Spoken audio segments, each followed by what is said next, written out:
Hola amigos, acompáñenme a ver un interesante video de nuestro gran amigo Mr. Crash.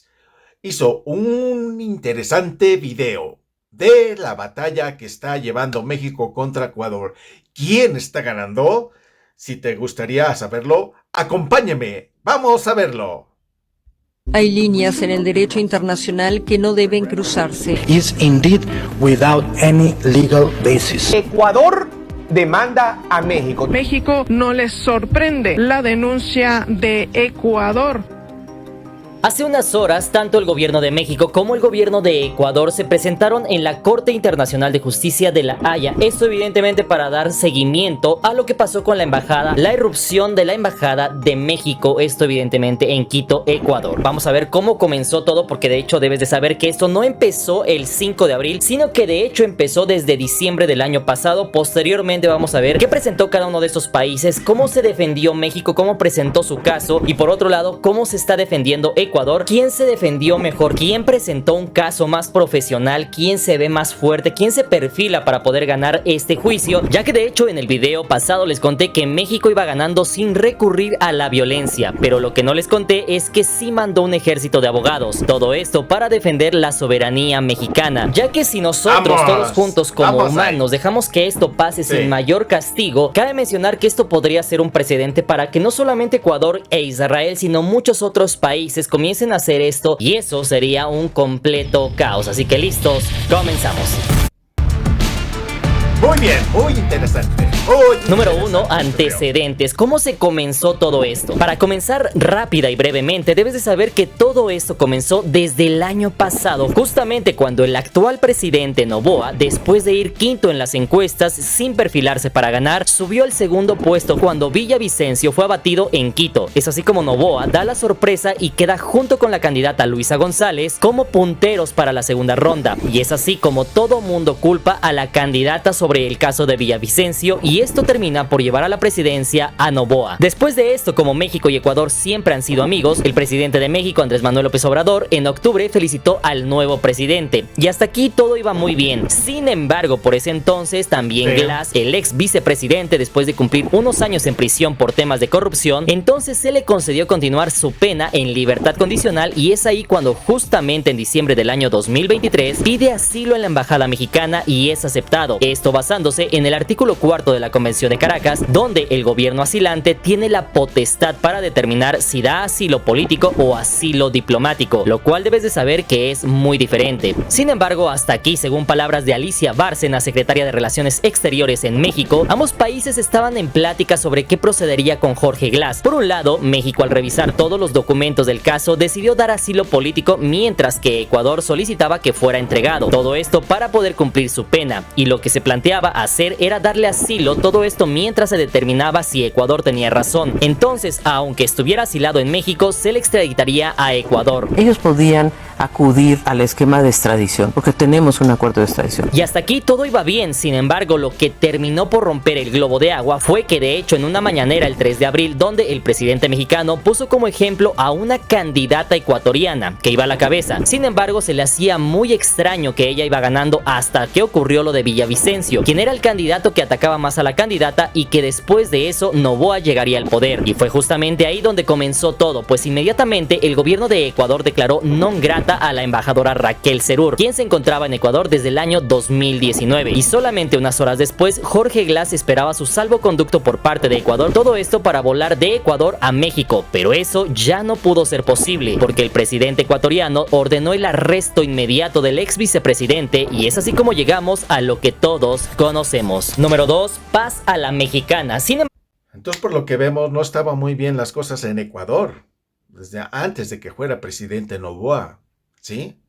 Y que fue presidente gracias a esos extraños cosas que hubo en el país, del asesinato del otro candidato, y ya siendo presidente no le gustó el señalamiento que le hizo nuestro presidente Andrés Manuel López Obrador de que cómo era posible que haya llegado a la presidencia si la puntera, la favorita, era la otra candidata, y esto fue lo que no le pareció, y con mayor razón irrumpió la Embajada de México para sacar al vicepresidente de su país, ¿sí?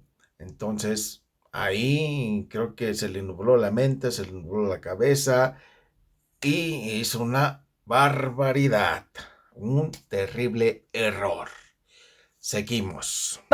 Hasta este punto, México sabía y conocía que efectivamente, a pesar de su gran poder, a pesar de que tenía más poder que Ecuador, más poder militar, entendió que no podían pagar justos por pecadores, no podían pagar todo el pueblo de Ecuador por solamente las decisiones de unas solas personas. Es así como el gobierno de México planteó una serie de medidas, las cuales solicitó al gobierno de Ecuador, esto para evidentemente tratar de solucionar el tema y de calmar las aguas, algunas de las cosas que yo les mencioné en videos pasados. Y sí, es así como todo esto se pudo haber evitado si el presidente de Ecuador se hubiera disculpado públicamente, hubiera entendido la gravedad de sus actos y hubiera entregado a Jorge Glass. Sin embargo, se decidió continuar con el ataque al burlarse queriendo arreglarlo con un ceviche, a lo cual México, continuando como un país pacifista, no envió tropas a Ecuador, pero sí envió un ejército de abogados mexicanos dirigidos por Alejandro Celorio Alcántara, esto a la Corte Internacional de La Haya este 30 de abril. Y como ya les comenté en el video pasado, les dije que seguramente lo que haría México sería presentar las pruebas, es decir, iba a presentar en los videos de cómo Ecuador había ingresado a la embajada mexicana, y sí, efectivamente lo hizo ya en la Corte Internacional de Justicia de La Haya. De hecho, se mencionó justamente la Corte Internacional de La Haya, que fue más que nada como un ejercicio militar, una táctica militar en la cual se podía ver a encapuchados, personas con armas largas. Incluso también se mostraron algunas imágenes en las cuales se podían ver cerca de la embajada unas cabinas, las cuales supuestamente habían funcionado para terminar o cortar las comunicaciones de la embajada de México, porque debes de saber que la embajada quedó completamente descomunicada tanto con el gobierno de México como en el exterior. Ahora bien, en el ámbito del derecho, primero se recurre al derecho internacional y posteriormente, en última instancia, a la fuerza. Esto en caso de que la ley no sirva de nada, y es ahí donde México hasta este punto lo ha hecho muy bien. Es decir, pudiendo recurrir a la fuerza, aunque ya haya sido atacado, recurrió a las leyes internacionales. Es así como lo que se solicitó por México en La Haya fue, resumidas cuentas, lo siguiente. Número 1, en primera instancia se dejó claro, y cito textualmente en palabras de Alejandro Celorio: hay líneas en el derecho internacional que no se deben cruzar. Hay líneas en el derecho internacional que no deben cruzarse. En este caso, refiriéndose al allanamiento de la embajada mexicana. Número 2, mencionando, y cito textualmente: las acciones de Ecuador no solamente infringen los límites del derecho internacional, sino también crean un precedente desconcertante que repercutirá en toda la comunidad internacional. Las acciones emprendidas por Ecuador no solo traspasaron los límites establecidos en el derecho internacional. Esto evidentemente refiriéndose a que no importa quién o bajo qué cargo se encuentre en la embajada de cualquier país del mundo, nada de eso justifica el hecho de entrar ni a la embajada de México ni a la embajada de cualquier otro país. Número 3, incluso mencionando la comitiva mexicana lo siguiente, y cito: nunca habrá una justificación válida para cualquier incumplimiento de las obligaciones internacionales contraídas con México. Esto evidentemente en clara respuesta a la contrademanda y los alegatos presentados por Ecuador, donde decían que tuvieron que entrar por Glass al ser un prófugo de la justicia ecuatoriana, pero dejando claro que el derecho internacional y la paz mundial está por encima de cualquier prófugo de cualquier país, ya que en ese caso, hablando en derecho internacional, la ley a la que los países están sometidos está por encima de cualquier ley local, porque si cada gobierno hiciera justicia por su cuenta propia, no solamente regresaríamos a la época medieval, sino que esto sería un efecto dominó, al cual le seguirían muchísimos países, los cuales, al ver que las leyes internacionales no sirven de nada, ni se castigan estos actos, esto sería un precedente para que más países lo hagan, como fue el caso de Israel solamente unos días después de que Ecuador lo hiciera. Número 4, también otros representantes mexicanos mencionaron cosas como estas: no solamente se puede regresar el tiempo y fingir que ya no pasó nada y que todo sigue igual, sino que los daños hechos no solamente a la embajada, sino a los intereses, la imagen de México y a la soberanía nacional son irreparables, por lo que se solicita que se dicten las medidas provisionales, esto efectivamente solicitando a la Corte Internacional que cumplan sus funciones y emita sanciones o medidas cautelares contra el gobierno ecuatoriano para sentar un precedente. Número 1, debemos de entender como seres humanos, no importa del país de que seas, México, Estados Unidos, Ecuador, China, Canadá, del país que seas, todos tenemos que entender algo, y es muy sencillo. Posterior a la Segunda Guerra Mundial se sentaron las bases para el nuevo sistema que tenemos actualmente, el cual relativamente nos ha entregado una paz que no habíamos tenido antes, y es gracias a esos mecanismos de convivencia internacional que justamente justamente se antepone el diálogo a la guerra. Es justamente por eso que se han evitado grandes guerras alrededor del mundo durante los últimos años, porque se entendió que si no había ley internacional, los caprichos de una sola persona, un solo rey, se enojaba por lo que sea, podía mandar a la guerra a millones de personas que perecerían en el campo de batalla. Esto mientras esta persona que inició todo estaría muy cómodamente en su mansión. Y todo esto ha sido gracias a las nuevas leyes internacionales que tenemos. Y número 2, hasta este punto debemos de entender que lo que está haciendo México no es solamente defender la soberanía de México, sino defender la soberanía de cualquier otro país, y de tu país, no importa del cual me estés viendo, ya que debes de saber que si en esta ocasión todo el mundo deja solo a México, como ya lo hicieron en el año de 1846 cuando nadie apoyó a México contra Estados Unidos, en esa ocasión pasó algo muy interesante. Eso dio como resultado el nacimiento de una superpotencia que se ha convertido en la más bélica del mundo. En ese entonces todos nuestros países hermanos latinos dijeron: ah, sí está bien, el problema lo tiene México y mientras a mí no me toquen, todo está bien. Lo que no se dieron cuenta es que años después sí les afectaría el nacimiento de esta superpotencia que inició su expansionismo atacando a su propio vecino. ¿Qué pasará si dejan solo a México? ¿Por qué dejan solo al país que le ha tendido la mano a tantos países? Que ha ayudado a España, a Guatemala, a Israel, a Venezuela, a Colombia, al mismo Estados Unidos. Porque sí,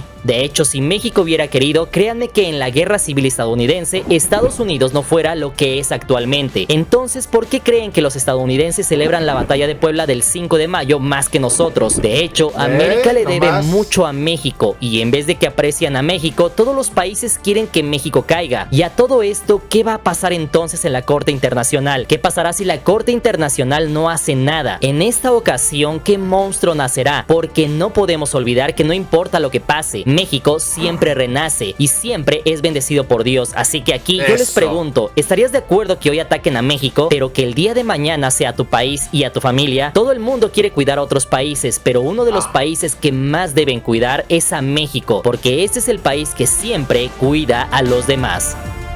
Otra cita mencionada fue la siguiente: Ecuador es un país de paz y justicia que respeta todas las naciones y el Estado de Derecho internacional. Ecuador is a country of peace and justice that respects all nations and international law. Pero como ya les comenté, Ecuador no es Islandia, donde no hay violencia, sino que al igual que México es violenta, siendo uno de los países más inseguros del mundo. Y tampoco se nota mucho el respeto hacia el derecho internacional, pues no le importó la inviolabilidad de las embajadas, sino que atacó con táctica militar la misma de México, aun cuando se encontraban desarmados al interior, porque si esto pasa en la de Estados Unidos o Rusia, no te quiero contar la batalla que se hubiera armado ahí dentro. Número 4, algo que personalmente me llamó la atención es que cuando dicen que Ecuador ya está cumpliendo lo pedido por México, por lo cual lo de llegar a la Corte de la Haya ya no tendría por qué pasar, es decir, llegar a este juicio lo consideran innecesario porque ellos ya están cumpliendo lo solicitado por México. Aquí es donde al parecer se resume toda la defensa de Ecuador, pues es como si prácticamente estuvieran aceptando su error y que por ello están cumpliendo lo solicitado por México. Two-day hearing that is both unnecessary and completely unjustified. Pero por otro lado, piden a la Corte que no se hagan valer las medidas cautelares, es decir, en palabras más sencillas, a ver, sí cometimos un error, pero ya no nos volvimos a meter. No nos hemos disculpado, pero pues ya dejémoslo así porque pues ya, eso ya pasó. Además de que ya les estamos cuidando su embajada, entonces esta reunión en el Consejo Internacional de Justicia pues es prácticamente innecesario. Eso fue lo que mencionaron sus abogados. Together with its property and archives in full accordance with international law. Y número 5, es decir, la comitiva ecuatoriana pone en alto los principios de paz, justicia y respeto internacional, pero ellos no están dispuestos a cumplirla. Es decir, México debe respetar, pero nosotros no. Y ahí puede ser que se encuentre uno de los reveses graves en la defensa ecuatoriana, la cual será analizada por los jueces. Pero hasta aquí tú ponme la parte de los comentarios, ¿cómo viste la defensa de Ecuador? Número 4, un caso prematuro. Hasta este punto en las redes sociales justamente se puso virales algunos videos en los cuales se podía ver a una de estas personas en uno de los consejos o en una de estas cortes internacionales mencionando que esto había sido prematuro, desestimando lo que estaba diciendo México. Y prácticamente algo muy interesante es que justamente en los comentarios se podía ver a muchas personas de Ecuador que estaban celebrando, lo que estaban aplaudiendo, lo que estaban diciendo: muy bien, ganamos, no nos pudo ganar México, ya ven cómo no iba a pasar nada y le terminamos ganando a México México. Sin embargo, vamos a ver si eso es real. Bueno, pues vamos a aclararlo. Ecuador contrató un grupo de 4 abogados expertos en derecho internacional, los cuales son, según la Procuraduría de Ecuador, Michael Woods, Sean Murphy, Alfredo Crosato y Omi Sender. Estos liderados por Andrés Terán, embajador de Ecuador en Países Bajos. Has the power to indicate provisional measures when irreparable prejudice could be caused to rights which are the subject. Pues ahora bien, en este video se le puede ver a este personaje con peluca, mencionando que se descartan las condiciones para medidas provisionales solicitadas por México. Sin embargo, como te puedes dar cuenta, esta no es una resolución de la Corte Internacional de Justicia, ya que este personaje del video no es un juez, sino que es uno de los abogados que fueron a defender a Ecuador, porque para empezar, eso no es inmediato, sino que es un proceso que puede tardar meses, todo esto para dar la resolución y sentencia. Además de que no podemos dejar pasar por alto que justamente en este video nunca se menciona mientras está hablando ni a México, nunca se está mencionando sobre el caso, y se le ve al personaje con una peluca, lo cual solamente está definido para algunos de los jueces. Así que este video puede ser que sea de otro caso, puede ser que sea muy antiguo, no lo sé, pero si alguien sabe me lo puede poner en la parte de los comentarios. Sin embargo, hay que dejar en claro eso, que hasta el momento esta resolución no se va a dar ahorita, simplemente en este momento se presentaron los dos países y pusieron las cartas sobre la mesa, cada uno de ellos dio su punto de vista y esto va a tardar unas semanas, meses, años, no sé cuánto en dar la resolución de este caso. Así que resumiendo el caso de Ecuador, por un lado Sean Murphy se centró en mencionar que los canales diplomáticos no se agotaron y que el hecho de que México llevara el caso ante la corte era algo prematuro. Sin embargo, lo que no comentó es que previo a que asaltaran la embajada mexicana sí se contaba con el diálogo, el cual el mismo gobierno ecuatoriano desestimó al asaltar la embajada mexicana. Así que esto no puede ser un caso prematuro. Of 11 April 2024 was simply premature. Por otro lado, tenemos a Andrés Terán lamentando que México haya llegado a la Corte Internacional, mencionando que las diferencias siempre se habían arreglado por la vía diplomática, pero que este era un caso aislado, diciendo que eso ya era algo del pasado y que ya Ecuador estaba salvaguardando la embajada mexicana, diciendo textualmente, cito, que la solicitud de México de medidas provisionales carecía efectivamente de base legal y que México manifiestamente no puede cumplir las condiciones requeridas para la indicación de medidas provisionales. Is indeed without any legal basis. Así que hasta este punto, con todo lo que ya te comenté, ¿tú quién crees que lleve las de ganar en la Corte Internacional? Ya que por un lado México no solamente tiene una base... Bueno, por lo que veo aquí es muy interesante lo que están defendiendo los abogados de Ecuador, que es muy prematuro, que no debía haber hecho esto México. Creo que México les pidió, después de este asalto, de este atropello, pedir una disculpa pública, de la cual el gobierno de Ecuador no lo hizo. No lo hizo, ¿sí? Simplemente defendió su derecho de haber interrumpido para extraer al vicepresidente, ¿sí? Y aquí México dijo, pues se mostró al diálogo, pues sí, no te voy a demandar, pero pues pídete unas disculpas, y esas disculpas incluían regresar al vicepresidente de Ecuador, ¿sí? Y con eso se terminaría eso, pero no quiso, simplemente no. Y ahora ya están casi llorando de que, ay, no, es que México no debió haber hecho esto, llevarnos hasta la Corte Internacional, no debió haber hecho esto, pudimos haberlo solucionado, que con unos taquitos y un ceviche esto se hubiera arreglado. No, primo hermano, esto se tiene que haber hecho con una disculpa oficial, y eso incluía regresar al señor, sea o no sea delincuente. Creo que hay derechos que se tienen que respetar, ¿sí? Y ahora sí, ya quieren llorar, ahora sí ya están llorando que no, esto no debió haber pasado, porque México hace toda esta faramalla. ¿Ellos qué hicieron? ¿Qué hicieron? No hicieron cosa menor, ¿eh? O sea, eso no fue una cosa así, una minicia, esto fue algo muy delicado. Y bueno, terminamos con el video, casi ya estamos por terminar. sólida en su caso, sino que también mostró las pruebas del allanamiento a la embajada mexicana con violencia, además de solicitar a la corte que actúen y esto sea un precedente para futuras violaciones a la ley, mientras que Ecuador por su parte se centró en pedir que no se le apliquen las medidas provisionales, pero no presentando ninguna defensa sólida que simbre el caso planteado por México. Así que me gustaría muchísimo que tú en la parte de los comentarios me pongas tú quién crees que presentó mejor su caso. Número 5. Balance de daños. Hasta este momento, después de casi un mes de que se diera a cabo esto, ¿qué país ha sufrido más? ¿Cuál ha tenido más estragos? ¿Quién ha sufrido más y quién tiene más desventaja? Pues vamos a comenzar rápidamente por México, quien cabe mencionar que hasta este punto sus relaciones diplomáticas se encuentran intactas. Solamente con Ecuador ha tenido el problema, pero fuera de eso, con los demás países se mantienen las relaciones diplomáticas intactas. Las relaciones comerciales también están completamente normales. Además de eso, presentó un buen caso ante la Corte Internacional de Justicia. Y por último, te podría decir que hasta este momento la situación en México sigue bajo normalidad, igual que estaba hace 2-3 meses. Pero vamos a ver Ecuador, cómo ha sido Ecuador durante los últimos meses. Lastimosamente para el pueblo ecuatoriano, los golpes después de esto han sido varios. Primeramente, algunos países endurecieron sus relaciones diplomáticas con Ecuador, como Nicaragua, Venezuela o Colombia. Además de eso, los apagones, sea la razón que fuese, se vieron empujados por el corte de Colombia a la energía ecuatoriana después de la reunión con la CELAC. También debes de saber que por su inestabilidad ha perdido algunos capitales extranjeros, como la salida de GM, es decir, General Motors, anunciada este 26 de abril, lista para ser efectiva en agosto de este año. También la popularidad del presidente ecuatoriano ya no se encuentra en su mejor momento, y por si fuera poco, el gobierno ecuatoriano logró un acuerdo técnico con el Fondo Monetario Internacional para un préstamo por $4.000 millones. De un programa tipo servicio ampliado que tendrá un plazo de 48 meses. Que lastimosamente ya le debe al Fondo Monetario Internacional más de $8.000 millones que vencieron el año pasado, siendo casi el 10% de su Producto Interno Bruto, lo cual probablemente se utilice para pagar los intereses de ese préstamo. Así que lastimosamente el panorama no pinta muy bien para Ecuador, por lo que lo más sano para el pueblo ecuatoriano es que este caso contra México se resuelva a brevedad. Todo esto para evitar así que el país se hunda más en los próximos meses y años. No manches. Muy interesante video, amigos. Si te gustó el video y si llegaste hasta este punto de este video, regálame un me gusta, que nada te cuesta. Y si no te has suscrito, suscríbete, que es gratis, completamente gratis.